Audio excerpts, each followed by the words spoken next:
आप में से कुछ लोग को डिजिटल वॉलंटियर्स कहते हैं, कुछ लोग डिजिटल योद्धा के कार्यक्रम से जुड़े हैं, कुछ लोग YouTube के मास्टर हैं, कुछ लोग फेसबुक चलाते हैं। लेकिन आप वो साथी हैं जो जन स्वराज की बात को घर घर पहुंचाने की सबसे मजबूत कड़ी है। एक बार अपने लिए जोरदार ताली बजाइए।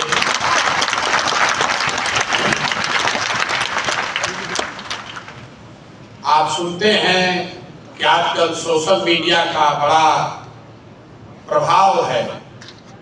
सोशल मीडिया से ही नैरेटिव बनता है, सोशल मीडिया से ही चुनाव लड़ा जीता जाता है।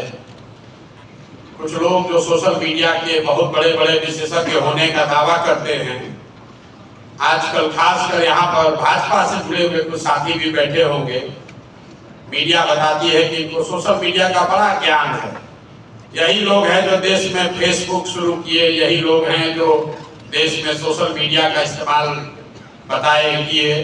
तो जितने साथी आप बैठे हुए हैं, बिहार के होने के नाते इस बात का गर्व कीजिए, इस बात को ध्यान में रखिए कि जो लोग आज सोशल मीडिया के बहुत बड़े योद्धा और पुरोधा माने जाते हैं, उनको भी पहली बार सोशल मीडिया का इस्तेमाल करना इसी बिहार के लड़के ने समझाया।